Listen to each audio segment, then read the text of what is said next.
Yo, Afro.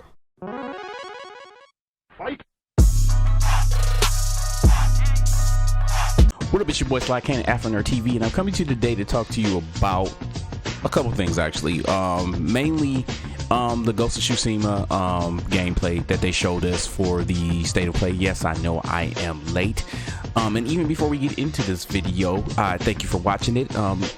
Be sure to hit that subscribe button if you are new to the channel. I greatly appreciate it. It helps out a lot. And if you did like this video, definitely hit the like button as well.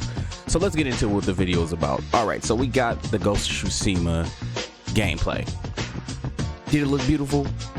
Yes, very, very, very beautiful. The combat looked great. Yes, it did. As you can see, I'm playing it as I am speaking to you right now. The thing is that brings the question, is this going to be, how's the PS4 going to handle it?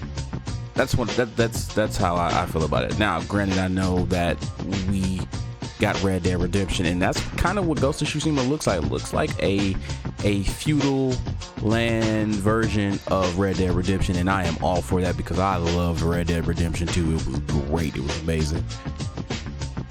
Got to play some more of it. I haven't played online in a while, and I heard they fixed a lot of it. But how the game is looking, from what I'm looking at, it looks amazing. Like, yeah, but how is Sony going to handle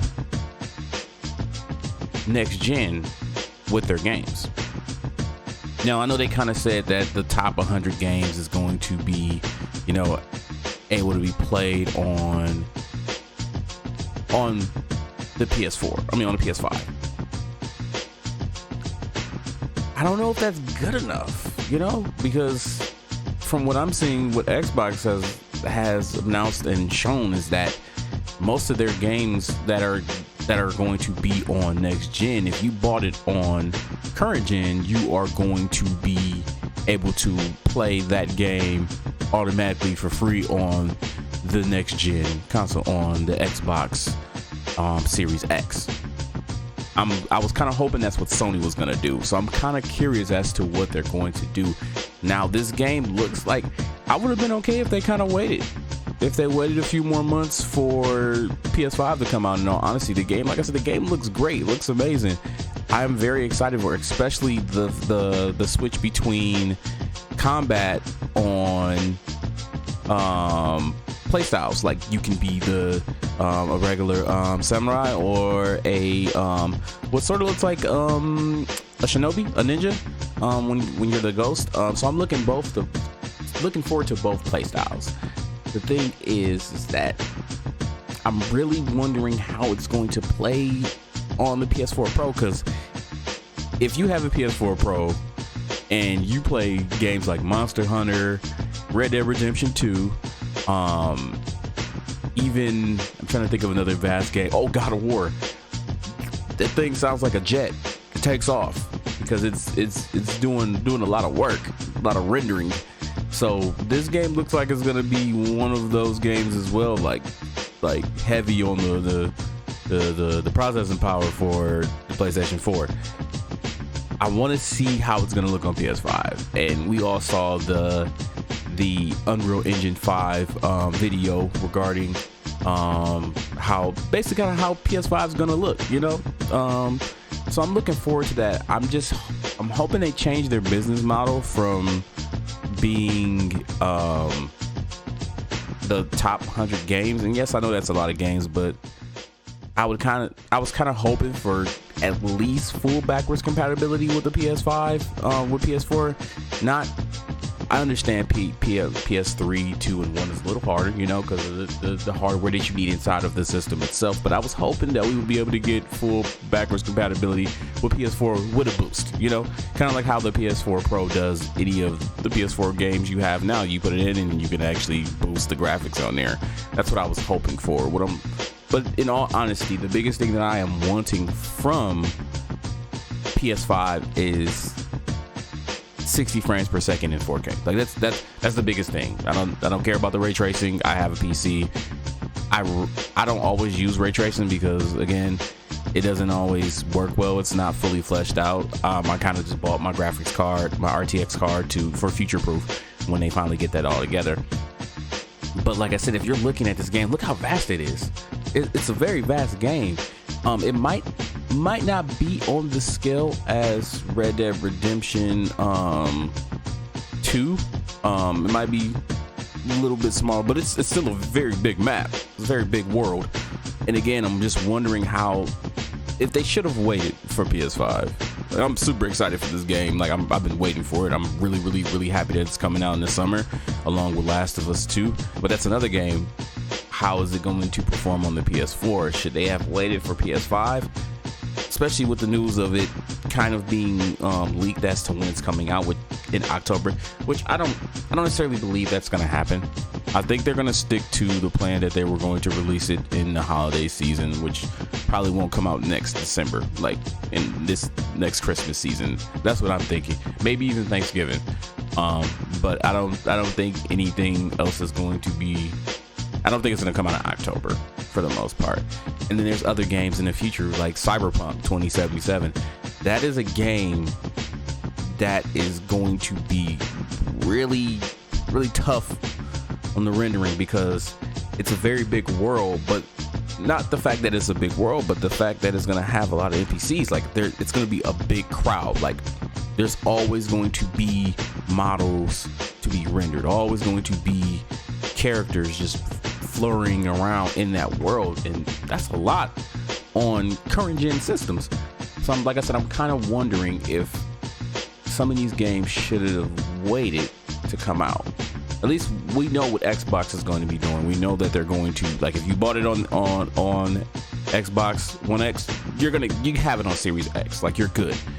I'm curious to know what Sony's going to actually do, because that's a big thing for me. I really want to know how they're going to handle this, because if they don't do that, that's going to be bad on them. It's going to look pretty bad for the most part, especially considering this is a console exclusive. So I would imagine that, at least for Ghost of Tsushima, let me take that back. Since it is a console exclusive, I can only imagine that they are going to have it be able to play it on PS5, you know? So I'm just wondering how they're going to do other games that isn't console exclusive, that is shared on multiple platforms like PC, Xbox, and Switch. I'm wondering if they're going to do that for the near future. It's kind of just up in the air as to what's going on. We still haven't even seen what the system looks like. We just now got gameplay footage, but that's situational because a lot of companies have their own proprietary engine for graphics. So Unreal Engine 5 isn't going to be the be all for system for game developers to use, you know? There's not even many developers that use Unreal Engine 4. They still use Unreal Engine 3, if I'm not mistaken. NetherRealm uses a modded version of Unreal Engine 3.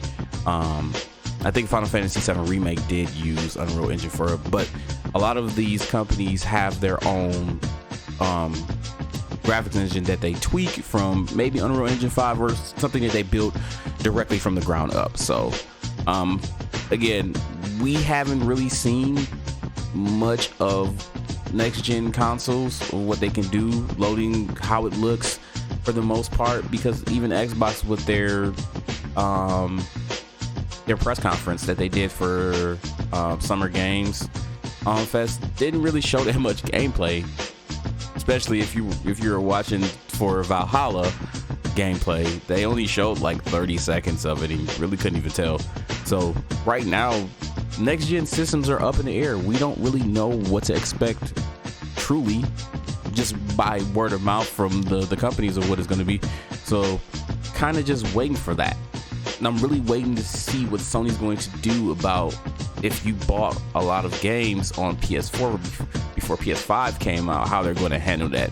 Because these newer games, I can't imagine that they were already counting them as the 100 top played games in PlayStation 4 when they haven't come out yet. So I'm just curious to see where they're going to go with that, how they're going to handle that.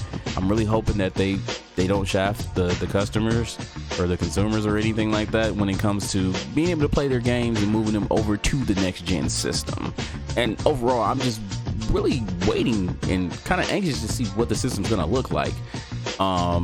some So that's how I feel about it right now. Like I said, Ghost of Tsushima is going to be a great game. It looks amazing. I have no problem playing it on PlayStation 4. I would kind of like to play it at the full capabilities that it can be, like 4K at 60 frames per second, solid. But I'm okay with this because the game still looks amazing. It still looks really, really good from what they showed us. I have a PS4 Pro. I'm just gonna have to deal with it taking off like a jet, but that's fine. We all deal with it right now for the most part. If you have a PlayStation 4, you know that just certain games that it's just gonna be really loud.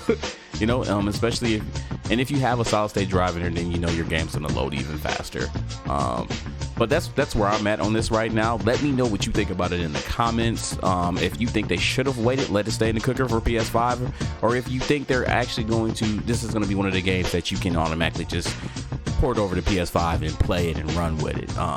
Definitely hit that like button if you did like the video, that dislike button if you didn't like the video. Again, I greatly appreciate you watching the videos, and don't forget to hit that subscribe button. This has been Sly Cannon, Afro Nerd TV. Peace.